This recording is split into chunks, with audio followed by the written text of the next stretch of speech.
trecho aqui. Aí, continuando aqui, depois a gente volta aqui. No começo, até... Então, sem saber como, me veio um pensamento. Se eu morresse e fosse ao purgatório, como faria? Se aqui estando aprisionada em meu corpo, porque é mais que uma estreita prisão. Está cercada minha pobre alma pelo corpo, e a sente tanto quando Jesus me priva de sua adorável presença, que não sei o que faria e sofreria para reencontrá-lo. Agora, o que será quando eu romper a prisão do meu corpo e minha alma sem ataduras e livre tomar seu rápido voo e não encontrar o meu Jesus, centro no qual devo refugiar-me para não sair jamais dele? E em vez de encontrar a minha vida, né, Jesus, o centro do meu repouso, me encontrasse no purgatório, qual será minha dor e meu tormento? Enquanto me senti oprimida por estes pensamentos inúteis, né, que ela tá tendo, né, mas que não são inúteis porque né, não é totalmente inútil porque vai ser uma resposta que Jesus vai dar pra gente por causa dos pensamentos dela. O meu amado Jesus estreitou-me totalmente a si e acrescentou. É porque Jesus já tinha falado para ela sobre o purgatório, né? Eu acho que ele já falou, mas tudo bem, vai falar de novo. Jesus não tem problema de falar de novo. Minha filha, por que queres te oprimir?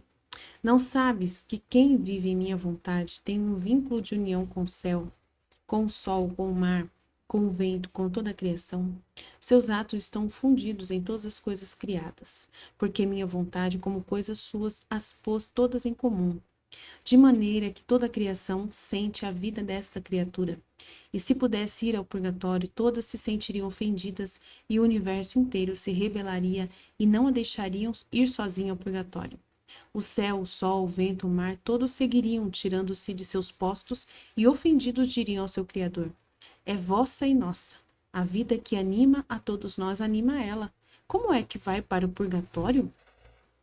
O céu reclamaria com seu amor, o sol falaria com sua luz, o vento com suas vozes lamentáveis, o mar com suas ondas ruidosas, todos teriam uma palavra para defender aquela que fez vida comum com elas. E como quem vive em minha vontade absolutamente não pode ir ao purgatório, por isso o universo estará em seu posto e minha vontade terá o triunfo de levar ao céu a quem tem vivido nela, nesta terra de exílio. Por isso siga vivendo em meu querer, e não queira entristecer tua mente e oprimir-te por coisas que a ti não pertencem. Então, a Luísa, né, a Luísa Picarreta, que faz essas perguntas incríveis para Jesus no livro dela, né, no livro do céu. E aí Jesus responde, né, graças a Deus, essas perguntas para a gente, para ela, né, que é essas dúvidas que ela tem, e aí esclarece. Aí a gente só consegue entender esse trecho por causa né, do que é a vida na divina vontade, a volta da criatura à ordem da criação. Porque o ser humano, quando ele sai da vontade divina, né, quando ele não quer viver na vontade de Deus, ele não reconhece as obras do seu Criador. Ele não reconhece. Aí, entendeu? Ele pode até reconhecer, mas ele não reconhece, assim, às vezes uma pessoa, ela até acredita em Deus. Ela acredita em Deus, ela sabe que Deus existe, sabe que foi Deus que criou o céu e a terra, ela acredita. Mas só que daí ela não conhece o projeto, né? Esse projeto divino, e ela tem uma vontade humana que ainda escurece a sua mente, né? Ela ainda está com a malícia, né, que veio do pecado original de Adão, que disse não à vontade divina lá no pecado, quando ele pecou. E aí, o ser humano que está no pecado, rebelando-se contra Deus, que está na vontade humana dele, sozinho, sem Deus, que vive animado por uma vontade própria, para poder fazer só as coisas para si mesmo, no egoísmo, e ele não reconhece, tá, que Deus é bom, ele só fica vendo defeito nas coisas que Deus fez, ele não ama a criação, ele não faz a ordem, ele não obedece à ordem do que ele foi chamado a viver. Ele não se coloca no posto dele, ele vai em direção contra, né, esse posto onde ele deveria estar para fazer o bem, porque ele fica vivendo para si mesmo, só querendo usar dos bens que tem na terra. Aí ele fala assim: eu reconheço sim que a água é boa, eu gosto da água, eu vou agora encher minha piscina de água. Como que eu não gosto da água?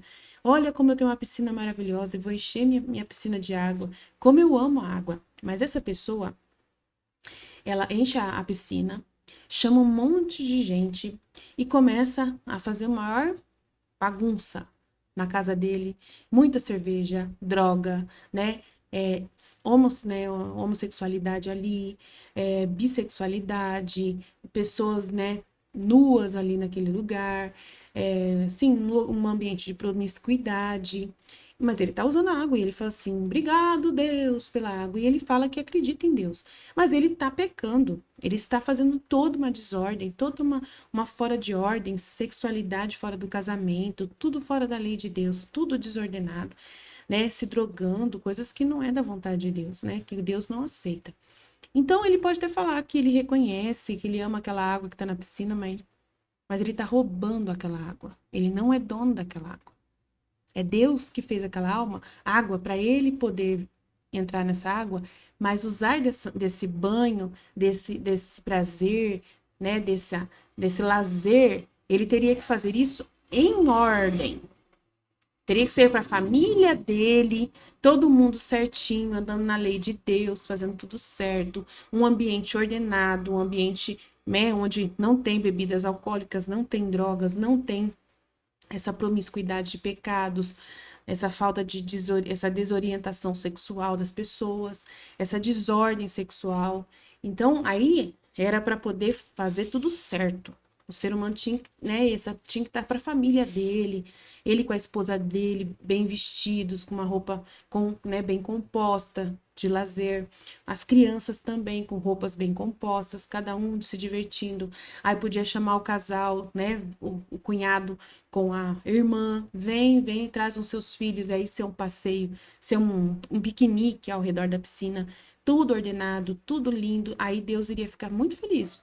Ele estaria dando aquela água perfeitamente, todo mundo em estado de graça, tudo bonitinho, amando a Deus, fazendo uma oração, agradecendo, um momento ali de agradecer aquele momento, aquela ali, né, em agradecimento. Então, aí Deus ficaria muito prazer de dar aquela água maravilhosa ali.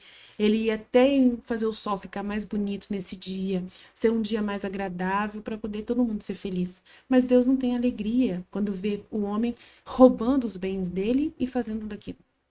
Então, assim, então é triste, né? Então, a situação que o homem está se encontrando é de ser um ladrão da criação. Ele rouba os bens, mas para ofender o seu Criador com a sua conduta de pecado, de desordem, que Deus não aceita. E as pessoas, eu falei, eu acredito em Deus, acredita para quê? Para poder falar para ele, vai te catar, Deus, que eu tenho os meus pensamentos próprios, eu tenho a minha visão própria, eu faço do meu jeito, eu não sigo suas leis, eu não concordo com o que o Senhor manda no Evangelho, não concordo com os seus mandamentos, não concordo, eu faço o que eu quiser, o que dá na telha, quando eu quiser, como o jeito que eu quiser, e a água eu vou pegar e vou pagar por essa água, e eu tô pagando, a conta de luz e água eu que tô pagando aqui, então pare de encher meu saco, né? Essa pessoa vai lá e rouba os bens que o Criador deu. E aí Deus não tem prazer nenhum. Não tem prazer nenhum de ver aquela pessoa lá fazendo aquilo. Mas só que ele continua dando, né? Ele continua dando essa graça do homem ainda utilizar. Mas aí ele tá esperando um momento em que o homem vai voltar a ele. Tá dando tempo para esse homem reconhecer, né? Vai trazer algumas situações para que o homem arrependa. Até o último dia da vida, ele vai trazer essas pessoas a um momento né, de escolha. E aí, se elas escolherem se converter, reconhecer os seus pecados, ter uma contrição, podem ser salvas, apesar de tudo. Então, Deus é muito bom, né? Oh, Deus bom, maravilhoso. Então, a gente tem que compreender tudo isso que Deus está ensinando pra gente, né? Está mostrando pra gente. Então, aí, a criatura que vive na ordem, que está fazendo tudo conforme a vontade de Deus, e usa dos bens, da água, do sol, da lua, das estrelas, tudo, usa tudo, a comida, tudo dentro da ordem, na hora de que Deus planejou, do jeito certo, correto, ordenado. Essa pessoa é uma alegria para Deus. E aí, as criaturas, né, o próprio sol, o mar, as estrelas, o vento, tudo, faz com que eles amem também essa criatura. servir essa criatura. E se essa criatura está vivendo em conformidade plenamente, né, unida à vontade de Deus, fundida com todas as coisas criadas, ela está fazendo tudo dentro da ordem perfeita, amando o Criador, dando louvor, dando essa honra a Deus em tudo que ele faz, né, sendo firme no propósito, conhecendo esses conhecimentos aqui, então as coisas vão dizer para essa criatura, ela é nossa. Ela é nossa. A vida que anima ela é a mesma que anima nós, porque nós fazemos tudo certo, não fazemos? Então ela também faz. Então ela não pode ir para o purgatório. Ela não pode. Então nós vamos reclamar, né, que ela não deve ir para o purgatório, ela deve ir para o céu, né, diretamente ao Criador. Então eles vão reclamar claramente, né, que essa criatura não vá para o purgatório, porque ela é ordenada, porque ela está fazendo dentro da vida dela, está fazendo constantemente essa vida em Deus, né, fundida com a obra divina. Ela é uma obra divina, ela é um próprio ato, né, do mesmo jeito que as coisas criadas é um ato de Deus perfeito, ordenado à criatura. Essa criatura humana ordenada, ela também é um ato de Deus na divina vontade. Ela é um ato da divina vontade ordenado, né? Então vamos voltar desde o início aqui, daí vamos ver o que Jesus mais vai falar do trecho inteiro, né? A gente gosta de posicionar bem aqui todo o trecho. Então, as virtudes são sementes, plantas, flores e frutos, mas a divina vontade é diferente, ela é vida. Então, aqui está dizendo, né, a diferença entre as virtudes e a vida. Como que a gente entende isso? Não é fácil entender a diferença entre as duas coisas, que é muito complicado de explicar. Então, tem uma realidade das virtudes. As virtudes, elas não é uma vida constante de Deus, com Deus, né? As virtudes, aqui ele vai falar.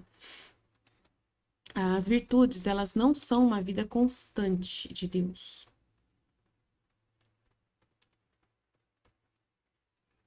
É uma vida, simplesmente alguns momentos, sabe? Que são, assim, semeados de alguns momentos em que a criatura, ela tá escolhendo, né?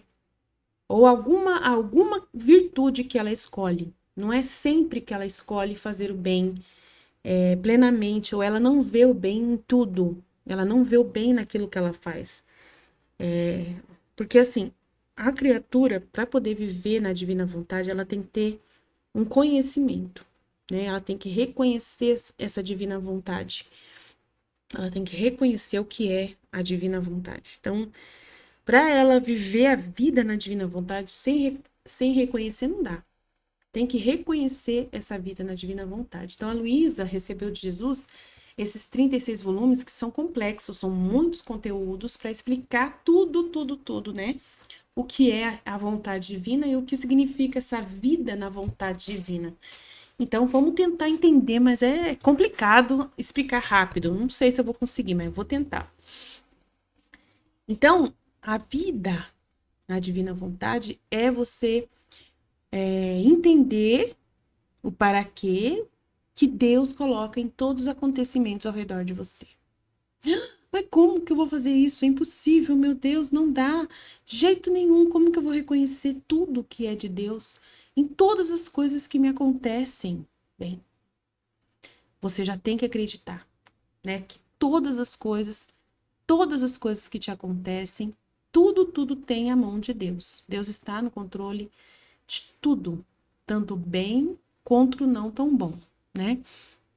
Aquilo que não é tão bom e aquilo que é bom. Tudo está dentro da realidade, né, em que Deus criou.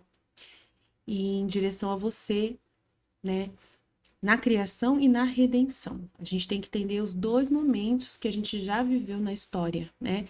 O momento da criação e o momento da redenção. Então, dois momentos que Deus permitiu acontecer, em que ele criou todas as coisas em direção a você. Tudo já no ato único, em ordem. Então, todas as coisas já estão sendo regidas para trazer a vida para você, para fazer você viver na Terra e conseguir desenvolver a vida aqui.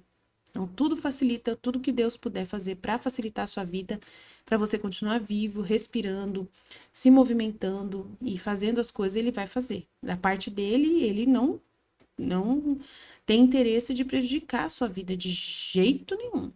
né? É ao contrário, tudo que ele permite, até coisas que são, às vezes, um obstáculo que possa, uma contrariedade que acontece, tudo que ele permite